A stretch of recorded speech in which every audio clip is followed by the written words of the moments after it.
We're seeing a lot of clients with shrinking revenue, and it's really hard for a business owner to scale down their expenses. And so this is one of the biggest challenges we're seeing in businesses that are struggling, is that they can't adapt their expenditure patterns fast enough to account for their changing revenue pattern. And so while we're always talking about revenue and growing revenue, at some point you have to say your expenses are no longer suitable for the size of your business. They're too big. And we have to do something. We have to cut them back. Otherwise, your business will suffocate. That's one of the things I'm seeing quite a lot at the moment, is businesses who are struggling and shrinking, but they cannot get rid of anything. Everything is important. Everything is essential. Everything is necessary. And it becomes difficult to sustain that change in revenue model. And sometimes that change is temporary. But, if you haven't built up a good reserve, or if you've stolen that good reserve because you haven't planned well, then you've got nothing to move with. Welcome to the Profit Answer Man podcast. We believe the purpose of business is to make lots of money. We'll show you how to scale and grow your profit and cash flow, all while working less. We're a big fan of the ELF model: easy, lucrative, and fun. If you're the backbone of America, you deserve to be well rewarded for that. Listen in to see how other business owners are doing it and how to maximize your profit and cash flow. Welcome to the Profit Answer Man, Peter McCarroll. It's great to have you join us today. It's a pleasure to be with you. And I'm excited to learn about you. Can you share a little bit about yourself and your business? Yeah, so my main business is Fuel Accountants. I'm based in Toronto, Canada, and I have been working in this business for over 15 years, and I serve clients across Canada. I'm originally from New Zealand, so I've got clients in New Zealand, and I've got a business partner who does the US as well. So that's my main job. These days, I'm also doing a lot of work in AI, and I'm speaking a lot to accountants about AI in their businesses. So hence the brand of the AI accountant is something that I'm doing a lot of these days. And I publish a weekly AI news roundup designed for accountants. 10 minutes, all the things that have happened in AI, but filtered through a lens of an accounting practitioner. And the good news is today we're going to talk about AI and regards to the actual business owner, Absolutely. Regardless of the type of business owner they are. Yeah. You're also a Profit First professional. I am indeed. Yeah, I started with Profit First in 2017. So how has that worked out? Like, what brought you to Profit First, and how has it helped your clients? The story is funny, and Ron doesn't remember this, but I remember receiving a phone call from Ron out directly. He called me, and I don't think I'd done anything to initiate the call. At least I don't remember it. And he said to me, "Have you heard of Profit First?" And I went, "That sounds familiar. Why do I know about that?" And I just read The Toilet Paper Entrepreneur. And I remember researching, and I said, "Oh, he's written a book called Profit First." And I'd added it to my reading list. And so I remember it was late in the year, it was before Christmas, and I said to Ron, "Let me go and read the Profit First book, and I'll call you back after Christmas." And I read it, and I called him back up, and I just said, "I'm in. How much does it cost?"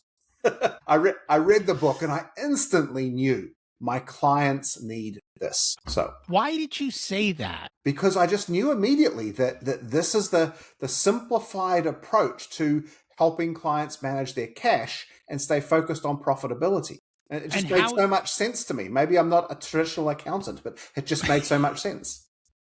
It does make a ton of sense, but people always fight against it. Since you've started doing it for, like 9 years now, how has it helped your clients?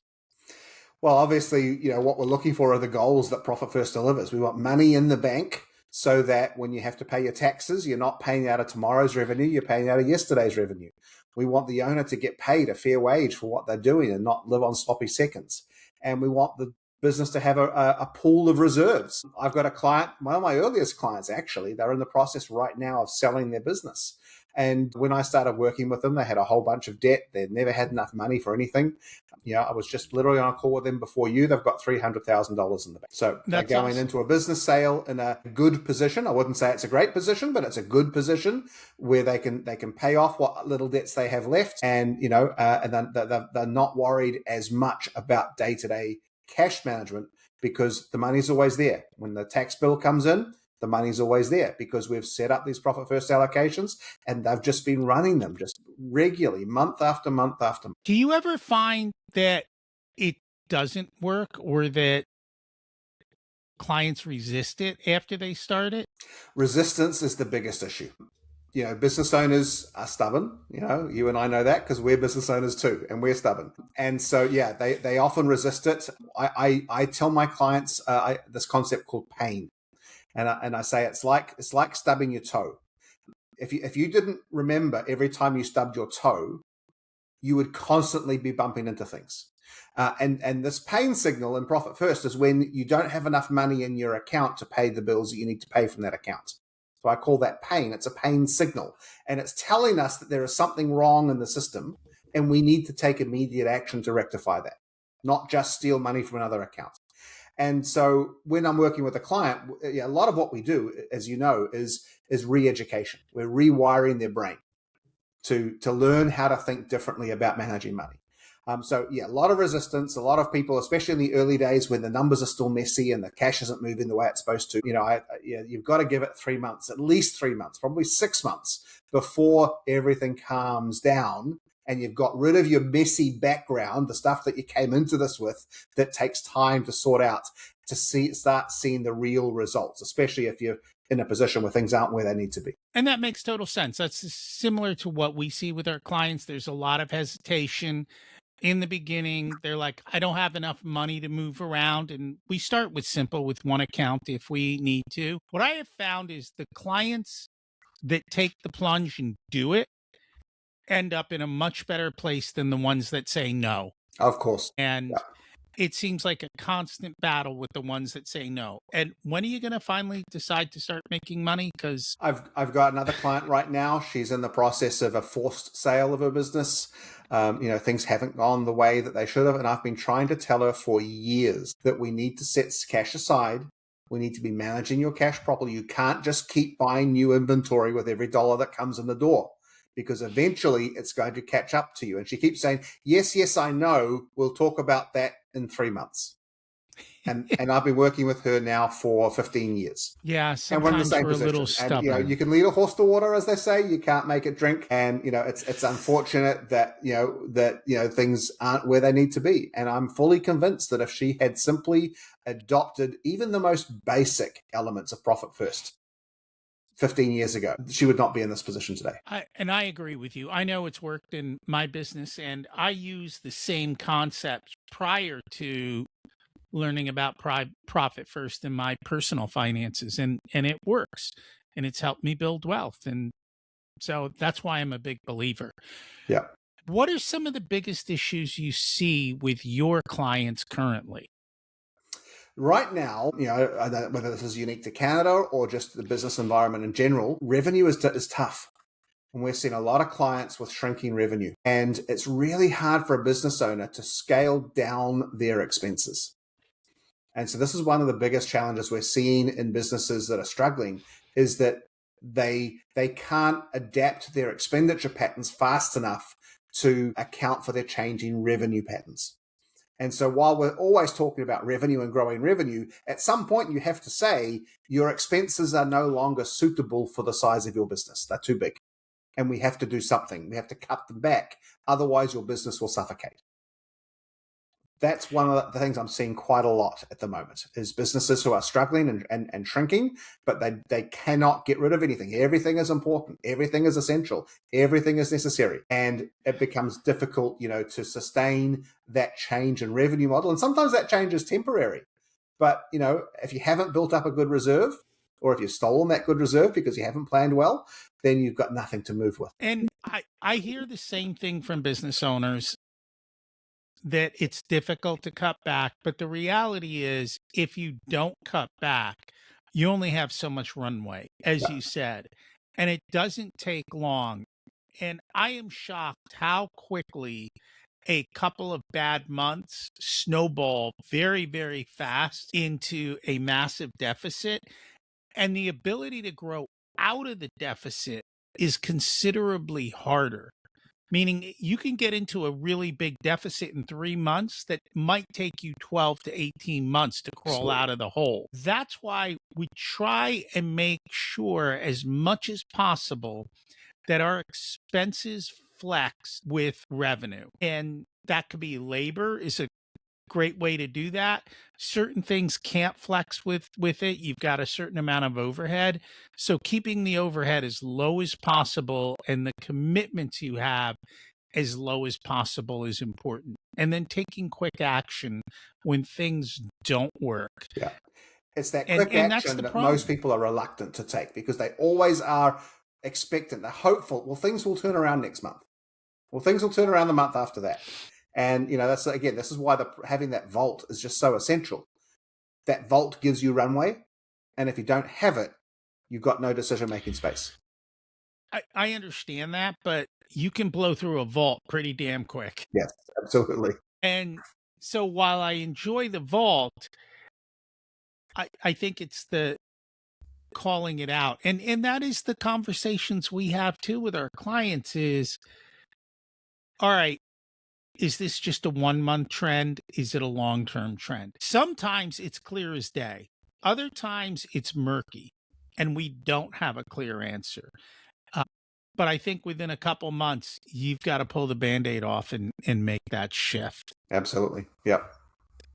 So I think one of the biggest things that are affecting all businesses today is AI, and every industry is handling it differently. I know a lot of people said up front that AI is helping. What I have found is AI is super helpful when it comes to writing. So if I want to write something, it's helpful in that space. When it comes to numbers, I'm not finding it as helpful as I expected. And sometimes AI takes me longer than just doing it myself. And I'm starting to learn when to and when not to. And actually, it's more of a combination of how to, Yes. meaning I will bring it in to do specific parts of the task, not the overall task based on what I need it to kind of do. What have you found? You're working a lot in the accounting space with AI. What are you seeing? Yeah, so AI use of numbers up until about a month ago was really problematic. The new models that have come out, whether it be ChatGPT 5.4 or Claude Opus 4.7, maybe I've got those numbers wrong, they've got a lot better at processing numbers and doing financial analysis. So I would say in the last month, quite a lot has changed. But certainly it does better with words than it does with numbers. And that's not surprising, given that we call it a large language model, a lot of not a large numerical model. So what I've noticed though in the last month is more so with Claude, I run out of tokens in no time. Like it just you're done, wait, you're done. ChatGPT's never done that to me, but Claude seems to do it all the time. And it's Yes. getting to be I was a very big fan of Claude probably 4 or 5 months ago and switching everything over. This running out of tokens every time I sneeze is making me think considerably about the future with them. So I'm on the max plan, the $200 a month plan. I was on the $100 a month plan for a while, and I still max that out every now and then. And I just decided that it's just much easier to stay on the $200 a month plan. And the way I look at it is, if you're using Claude enough, where you're getting good work done with it, paying the $200 a month is a no-brainer. If you're just playing with it and experimenting with it, and you're just burning tokens. So experiment with ChatGPT or with Gemini, and then when you've got a feel for what you want to do, Claude is probably going to do a better job of that anyway in most things, especially if you're actually trying to get work done. If you're just doing research, ChatGPT is fantastic. Even Gemini is good. But if you're actually trying to get work done, Claude does stuff really well. And that's why I use multiple. So ChatGPT is just my workhorse for general. And then when I need specific things, I bring Claude in.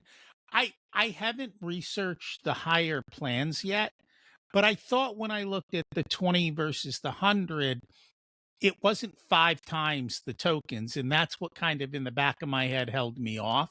But I just have to go look and see what it's up to. Not a problem. It generally is, Matt. The pro or the next plan up is definitely. I think they say it's 5 times the base the $20 a month plan, and then the $200 a month plan, the max plan, that is 20 times. So you're definitely getting the extra value with the extra spend once you get up to that top layer. Okay. Well, maybe I just need to upgrade. I just hadn't taken a look at it. Yes. So, how are you using AI in your business? I'm using AI more as a thinking partner and a writing assistant than I do for almost anything else. I'm frequently giving it something to work on or think about that might take it 15, 20, 30 minutes to work on. And then, I'll leave it running in the background and I'll come back to get the results. So for example, this weekly video that I put out of AI activity for accountants, Claude does all the research. It checks my emails for all my newsletters. It goes and looks at all the sites that I've told it to look at. It does general web search. It pulls all that information together and it creates for me a 20-page research paper. And I have that scheduled to run at 6 o'clock on Saturday morning. And so Saturday morning, I get up, I've got my coffee, I sit down, and I'm going through this research paper. And I'm looking at all the things that it's found. It's told me what it thinks is relevant for accountants versus just general news. And then it's recommending the main stories that I might want to then put into my weekly update. So if I had to do that myself, I don't think I'd get to it. It would just be too much work. It would take over a day just to do that research. And what I have found, and I think what most people don't do, is use AI as a thought partner. Mm-hmm. And just using it to write emails is fine, but you're not really getting the max value out of it. It's the lowest hanging fruit and ultimately the lowest value fruit. Correct. And so having it help you with that, the problem that I find is you really have to define it and constrain it. Mm-hmm. If you don't, it will take you down paths you don't want to go. It will give you answers that might sound good, but aren't the best for you because they're outside of the constraint. And so I think that's a big part of it. I use it inside of spreadsheets and I've had it build spreadsheets for me. What I have found is when you have it build a spreadsheet, it gets a lot wrong. And you really have to know what you're doing to have the constant conversations to improve it and to get the right answers. Mm-hmm. What I'm starting to do now is just bring it in to do parts of the spreadsheet. In other words, I'll say, hey, over here, I need XYZ, make that happen. And so it's a collaboration versus a handoff. Yeah. So that I know that things are done the way I want them to be done. And the other thing I've done now, because a lot of my spreadsheets are ongoing, I tell it to create instructions and create a tab in the spreadsheet so it knows how to do it in the future. Mm-hmm. So that if I come back to it, I have all the parameters already created and I can say, go read the parameters and redo this with the new data. And it's kind of learned that. And so that's an important part of learning how to use it as a partner. Yeah. Because I use Claude. Claude has a master instruction that it loads every time you write something. And in my master instruction, I've told it a little bit about who I am and what I'm doing. But one of the things I've said to it is, you don't have to tell me I'm doing a good job. In fact, what I want you to do is challenge my ideas. Mm-hmm. Your job is to make my ideas better, not confirm that my ideas are good. And so it does a really good job of pushing back on things that I say or ask for. And it'll tell me, hey, I think you might be off base with it. You've asked me to challenge you. Here are 3 things you might want to think about differently from what you've given me already. And so I find that, I treat it like a business partner. I'm having a conversation with it. I'm not letting it tell me what to do. And then, so what happens is I end up with a product that is far superior than I could ever have written myself or created myself. And it's better than anything it would have done by itself because I'm bringing my knowledge and my expertise. And, when we talk about hallucinations, I'm picking those things up because I'm interacting with it rather than expecting it to give me a perfect answer. And it's not going to give you a perfect answer. It's going to give you an answer. And Yes. that sounds damn good, but may not be good. right. Yes. How are you seeing AI adaptation going on in the industry? So in the accounting industry, it's still slow. Most accountants, and I would say this is also true for most business owners, we think that buying a subscription to an AI tool is a strategy. but it's not. You've just bought a tool. And so what we need to do is we, as accountants in particular, but I think even your business owners listening to this, what does a transformation process look like rather than an additive process look like? We want to use AI to make me more efficient, and that's great. There's nothing wrong with that. But what could AI do if I made it more central in the business? Not because AI can run my business, not at all. But what could it unlock if I treated it as an essential part of my business rather than simply a subscription or a tool I use from time to time? And I think that's the thing. The more time you spend with it, the better the results you get. Actually, that's another reason to go to the higher level, because I think at the Absolutely. higher level, it keeps more of the memory in place. Well, not And just so, that. I've someone said this to me once, and I've started to sort of really adopt it.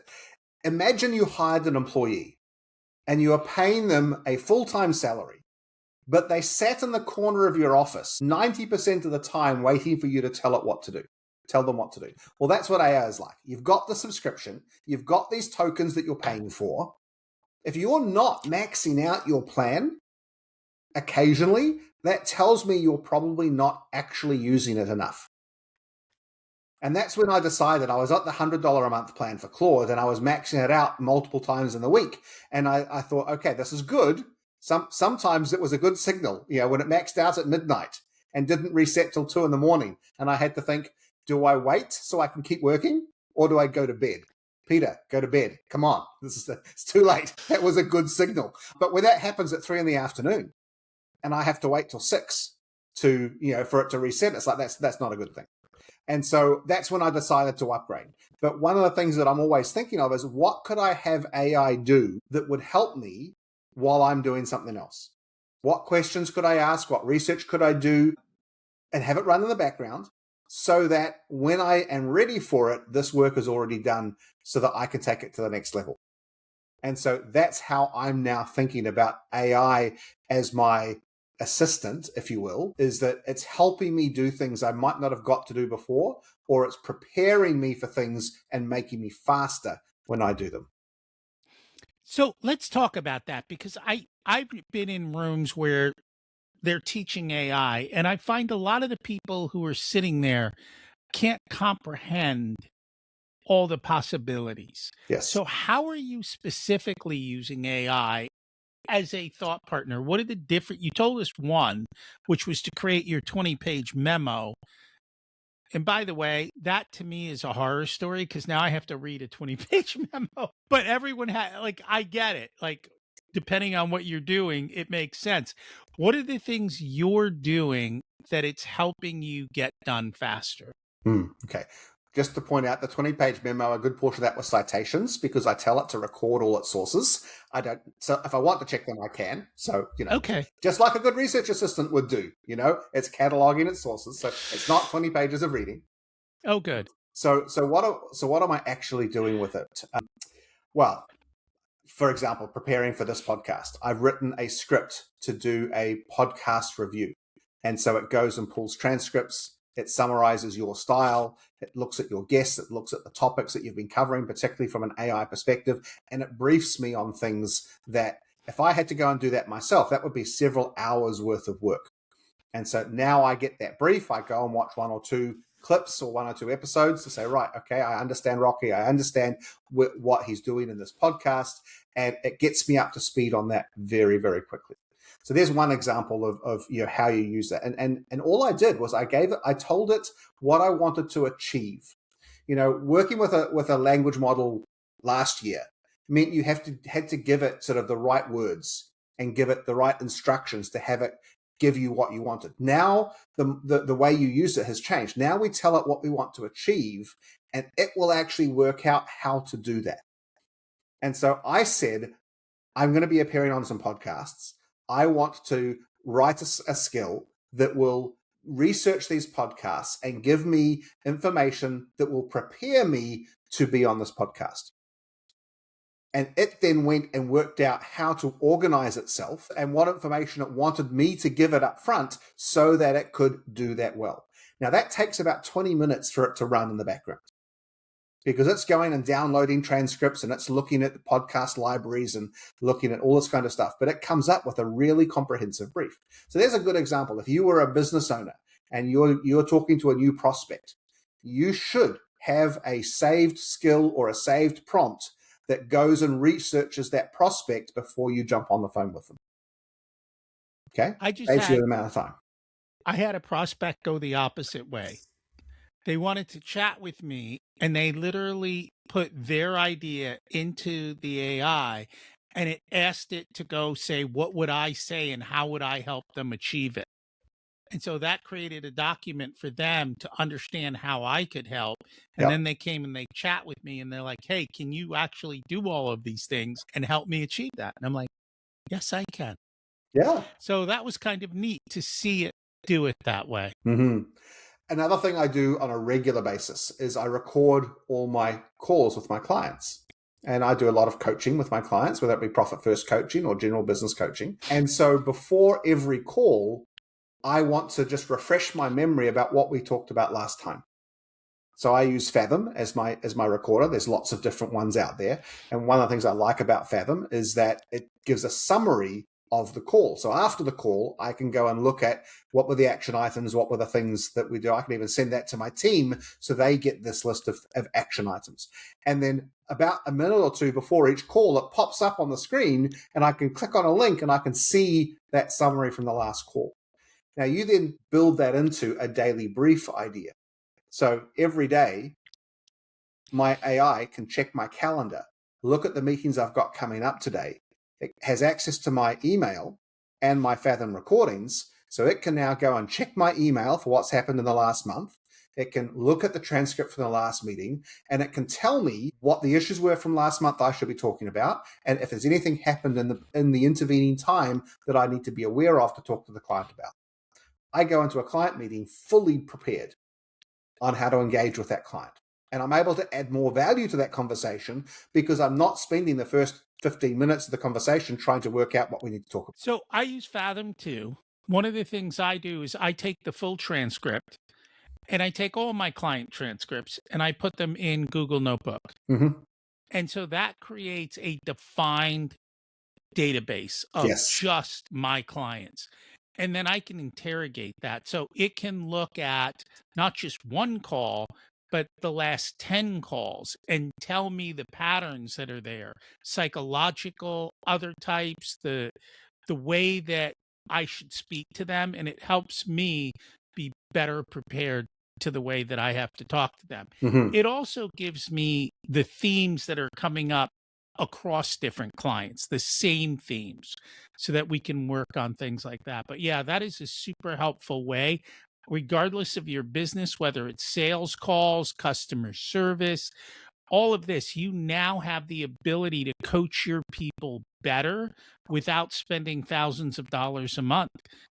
The systems will do a pretty good job of helping you get better at whatever it is that you do. Mm-hmm. What other things have you used it for? So obviously there's a lot of financial stuff that I do with it. I don't use AI to actually speed up bookkeeping. One of the things I talk about with the accounting world is what I call AI in the gaps. As accountants, we spend a lot of time inside tools and we don't control what happens inside those tools. So one of the things I'm always looking for is how do we use AI around the tool and the gaps between the tools. So we create repeatable scripts or skills or prompts, whatever you want, language you want to put around that to automate the little pieces. So we've got a couple of clients using a particular system called Jane. It's for health providers, chiropractors, etc. And we use Xero as our main accounting system, and there's no longer an integration between Jane and Xero. And so we used to have to take reports out of Jane, put them into a spreadsheet, type the numbers in, verify the numbers, and then create that into a journal in Xero. Well, we've created a really simple prompt. You just simply drop the screenshot or the report from Jane, and it just generates the journal code, the information that you now need to enter into Xero. Literally takes a few seconds. So finding things like that bridge the gaps between two systems is really efficient. Xero and QuickBooks came out recently with their model context protocols, their MCPs, and I haven't done this yet, but we could actually now have that data pushed straight into the accounting system without us having to type it in by hand. Again, a small efficiency, but those small efficiencies add up over time. And I think that's the key. I've always, even before AI, I've always been an efficiency guy. How do I shave a couple seconds here, a couple seconds there? And people think, oh, that's not a big deal. But when you're doing something 100 times and you shave 5 seconds, it starts to add up. And if that's just one item, 5 seconds, you start doing that with 10 items. And this is why I think most people are overworked. They never built the systems and the processes to be able to get stuff done quickly and efficiently. And that is really a big key. And it doesn't matter what kind of business you're in. We've done it across multiple. And being able to do things like that and not have to go searching all the time just saves a tremendous amount of time, and it just makes you so much more productive. Mm-hmm. And so you can work with less employees or with less other things that you might have to pay for. Yeah. Well, I often talk about 3 levers of AI use in a business, and this has got nothing to do with accounting. It applies to accountants. It applies to any business, any role, office role in a business. And the first lever is what we're talking about. It's cost. It's doing more with less. How do I get more efficient? How do I save time? And I never like to think about eliminating staff. I like to think about how do we serve our clients better, lower our costs, and make sure that we can do things as efficiently as possible. It also opens up more time. One of the things I find is the more I use AI, the more things I can actually do, things I wouldn't have done before. Okay, so that's great. But that's only the first lever. That's the cost lever, doing more with less. The second lever is quality lever, decision quality. And we talked a little bit about this when we said using AI as your thinking partner. How do I make better decisions with the same data? Sometimes it's faster decisions, but how do I use it to help me think about my business, about my clients, about my future in a way that you can't translate that to a dollar figure in the same way, but you know that you've got better results. One of the things that I've done within our firm is, for every year, every file we do a tax return for, we do a set of year-end accounts. And so we have a workbook designed to document that year-end account process. And unfortunately, staff would work that file, they'd give it to me, and I'd be finding all these little things they'd missed. Okay, so I wrote a skill in Claude to do a review of that year-end file. And so now they have to run that skill before they give me the file. And here's the problem. It takes them longer because they did the same amount of work. They have to run the skill, and now they have all these things they have to go and fix. But the file is now much stronger. It's higher quality, and it saves me time. For every hour I have to spend, I'd rather they spent 3.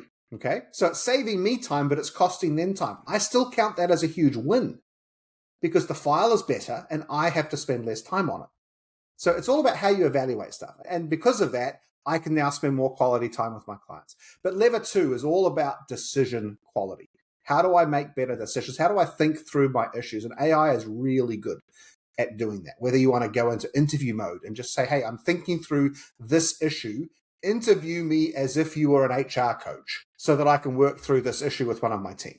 Okay, it does a fantastic job of doing that. And then the third lever is revenue. And this is where I think a lot of business owners aren't really thinking about AI. If we have this amazing tool available at our discretion, what new revenue channels or products could we bring to market that previously would have been too expensive for us to create? So as an accountant, we think about offering CFO services or offering some other kind of reporting. Well, AI can help us with preparing that information. Sure, we still have to review it, but we can now serve more clients because we can get some of that work done faster.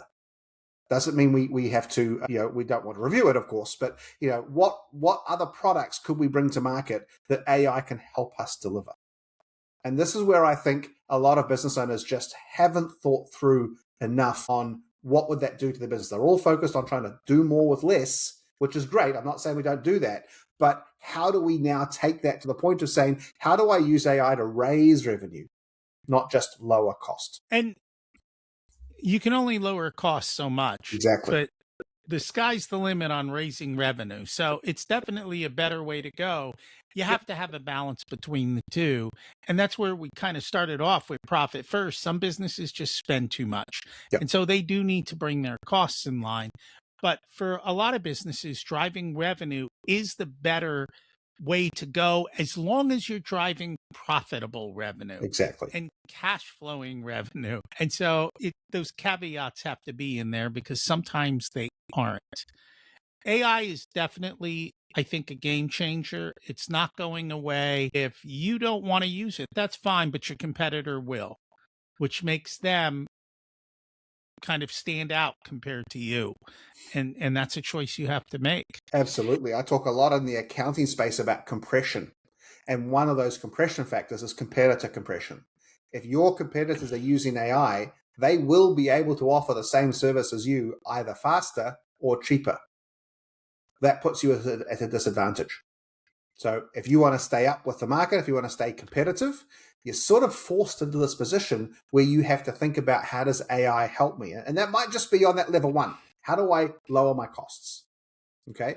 But if your competitors are doing it, well, you're in a position now where you are no longer viable or as commercially viable due to price pressure that, makes it harder for you to justify your pricing. And that's very true. You've got to keep growing or dying. Mm-hmm. Yes. And so that's a big part of it. If people would like to learn more about your AI and how you do it in that newsletter or your services, how do they find you? Yes, if you want to know more about AI in the accounting space, the website is theaiaccountant.ai.